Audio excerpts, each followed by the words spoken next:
পৃথিবীর বুকে এমন কিছু নদ নদী আছে যা কেবল জলপ্রবাহ নয়, বরং সভ্যতা, সংস্কৃতি আর ইতিহাসের ধারক। তেমনই একটি নাম হল নীল নদ, রিভার নাইল।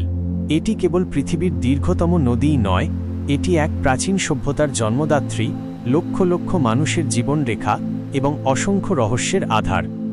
নীল নদের যাত্রা শুরু হয় আফ্রিকার গভীর থেকে। এর দুটি প্রধান শাখা রয়েছে, শ্বেত নীল নদ, হোয়াইট নাইল, এবং নীল নীল নদ, ব্লু নাইল। শ্বেত নীল নদের উৎস উগান্ডার ভিক্টোরিয়া হ্রদ, যা আফ্রিকা মহাদেশের বৃহত্তম হ্রদ। অন্যদিকে নীল নীল নদের জন্ম ইথিওপিয়ার লেক তানা থেকে।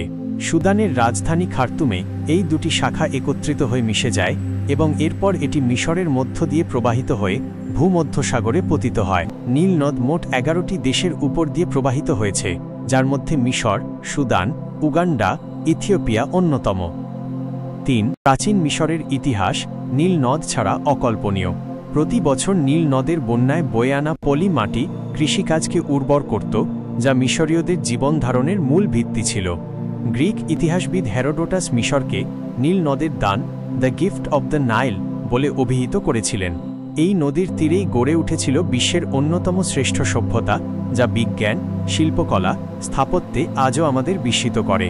মিশরীয়রা নীল নদকে কেবল একটি নদী হিসেবে দেখত না, তারা এটিকে দেবতা হিসেবে পূজা করত। তাদের বিশ্বাস ছিল নীল নদে তাদের জীবন ও সমৃদ্ধি দান করে। ক্রমবর্ধমান জনসংখ্যা এবং দেশগুলির মধ্যে জলের ভাগাভাগি নিয়ে ক্রমবর্ধমান উত্তেজনা নীল নদের ভবিষ্যৎকে অনিশ্চিত করে তুলেছে। নীল নদ কেবল একটি নদী নয়, এটি আশা, জীবন এবং স্থিতিশীলতার প্রতীক। এর প্রবাহের সাথে মিশে আছে মানবজাতির অবিরাম সংগ্রাম আর সাফল্যের গল্প। এটি স্মরণ করিয়ে দেয় প্রকৃতির দানকে সম্মান জানানো এবং রক্ষা করা কতটা জরুরি।